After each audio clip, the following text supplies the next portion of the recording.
MCD की पहली बैठक में आप बीजेपी पार्षदों में धक्का मुक्की। दिल्ली के doctor Shyama Prasad Mukherjee civic centre में नवनिर्वाचित निगम पार्षदों के आचरण से लोकतंत्र की गरिमा तार-तार हो गई। लोकतंत्र की यही कहानी, आधा तेल और आधा पानी। सिविक सेंटर में दिल्ली के सभी 250 निर्वाचित निगम पार्षदों, माननीय उपराज्यपाल श्री वी.के. सक्सेना द्वारा मनोनीत 10 सदस्यों अर्थात एल्डरमैन को शपथ के उपरांत महापौर, उप महापौर व स्थायी समिति के 6 सदस्यों का चुनाव होना था, किंतु सदन की कार्यवाही संपन्न हो पाती नगर निगम मुख्यालय में आम आदमी पार्टी व भाजपा पार्षदों में जमकर नारेबाजी हुई। एक दूसरे पर टूट पड़ते यह निगम पार्षद अपनी जमीनी हकीकत को ही बयान करते हुए प्रतीत हुए। कुछ निगम पार्षद महोदय तो कुर्सियों तक को उठाकर एक दूसरे पर फेंकने पर आमादा थे। पूरा सदन निर्वाचित सदन होने की अपेक्षा अखाड़ा अधिक प्रतीत हो रहा था।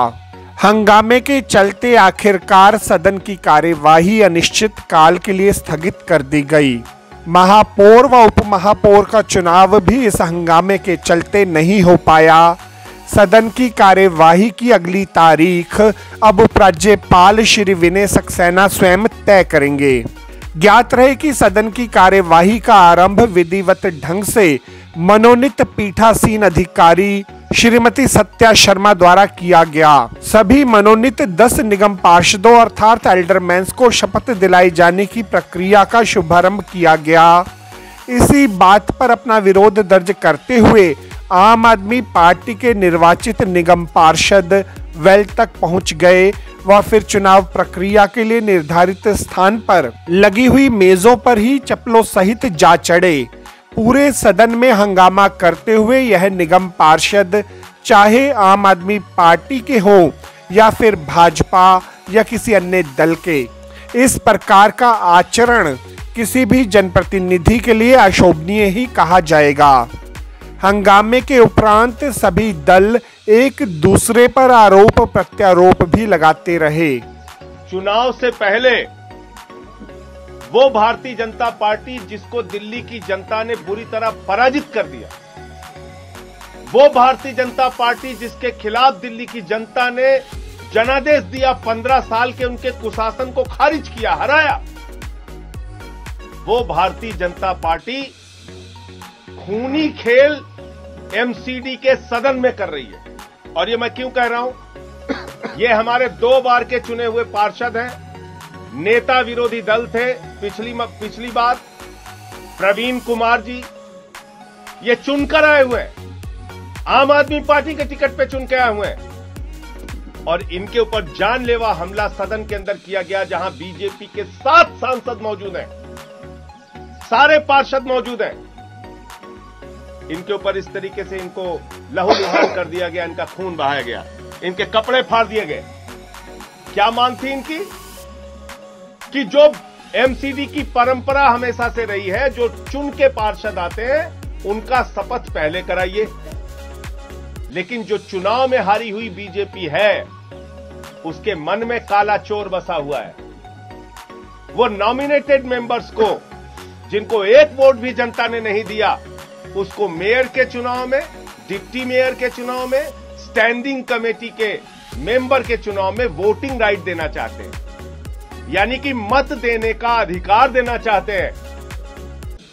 इस मनसा के कारण, इस साजिश के कारण उन्होंने पहले नॉमिनेटेड मेंबर्स की शपथ शुरू करा दी, जो कि कभी आज तक एमसीडी के इतिहास में नहीं हुई। एमसीडी के नॉमिनेटेड मेंबर्स को ना तो मेयर में वोटिंग राइट है, ना डिप्टी मेयर में वोटिंग राइट है, ना स्टैंडिंग कमेटी के चुनाव में वोटिंग राइट है। ये अपने शपथ लेने की मांग कर रहे हैं, ये इनका गुनाह है? इनकी जान ले लोगे आप? क्योंकि ये चाहते हैं कि हमें शपथ करा दो, हम चुन के आए 2-2 बार से, इसलिए इनकी जान ले लेंगे आप? तो मैं चाहूंगा पहले प्रवीण कुमार जी पूरी और इस पूरे गंदे खेल में कांग्रेस का हाथ बीजेपी के साथ, यहां जितने 9 के 9 पार्षद चुन के आए हैं कांग्रेस पार्टी के, वो सब भारतीय जनता पार्टी की मदद में लग गए हैं वॉकआउट करके। और इसका प्रमाण ये है कि जो इनकी नेता सदन है नाजिया, उसको हज कमेटी का चेयर बनाने का प्रस्ताव बीजेपी के कहने पे एलजी ने पास कर दिया आज ही। उसकी फाइल चल गई। 50-50 लाख रुपए में एक पार्षदों की डील हुई है, 4.5 करोड़ रुपए में डील हुई है। इन सारे सवालों का जवाब देना चाहिए, सामने आके देना चाहिए। और ये जो खूनी खेल हो रहा है, अगर देश के गृह मंत्री इस खूनी खेल को देख रहे हैं, दिल्ली की कानून व्यवस्था उनके अधीन है, एमसीडी का सदन सुरक्षित नहीं है, यहां पार्षदों पे जानलेवा हमला किया जा रहा है, आपको सामने आना चाहिए और स्पष्ट करना चाहिए कि अगर जनता ने आपको हरा दिया तो क्या गुंडागर्दी के दम पे, तानाशाही के दम पे, लोकतंत्र का गला दबा के आप मेयर बनाना चाहते हो, डिप्टी मेयर बनाना चाहते हो, स्टैंडिंग कमेटी के मेंबर बनाना चाहते हो? इस हंगामे के उपरांत आम आदमी पार्टी या भाजपा किसको राजनीतिक लाभ मिलेगा, यह समय के गर्भ में छिपा है। किंतु इस हंगामे से संविधान की मर्यादा तार तार हो गई। भारत का लोकतंत्र समूचे समाज के लिए हास्यास्पद बनकर रह गया। अभिनेता नेता बने दलाल, जनता के विश्वास की खींच रहे हैं खाल।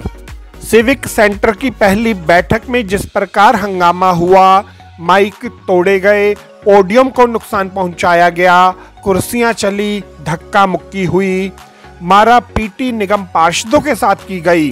बेशक महापौर, उप महापौर, स्थायी समिति अध्यक्ष का चुनाव अगली बैठक में होगा, किंतु आज की बैठक में आम जनता निश्चित रूप से पराजित हुई। जिस जनता ने निगम पार्षदों को चुनकर सदन में भेजा था, क्या सदन की बैठक में यह आचरण किस सभ्यता, शालीनता, मर्यादा की कसौटी पर फिट बैठता है? इस प्रश्न का उत्तर प्रबुद्ध दर्शक स्वयं ढूंढने के लिए स्वतंत्र है। सदन में होते इन हंगामों के चलते जो खर्च आज की बैठक में हुआ है, उस खर्च की भरपाई क्यों ना चुनकर आए हुए इन 250 निगम पार्षदों व 10 मनोनीत पार्षदों से वसूली जाए। हमें इसका जवाब कमेंट्स के माध्यम से अवश्य प्रदान करें। जमीन बेच देंगे जहां बेच देंगे, ये मुर्दों के सर का कफन बेच देंगे। कलम के सिपाही अगर चुप रहे तो वतन के ये नेता वतन बेच देंगे। आपको हमारी यह रिपोर्ट कैसी लगी ज़रूर कमेंट करें। इस वीडियो को लाइक करें, हमारे चैनल को सब्सक्राइब करें ताकि हमारी सभी आगामी रिपोर्ट्स सबसे पहले आप तक पहुंच सकें। Bureau report, दास्तान-ए-इंद्रप्रस्थ।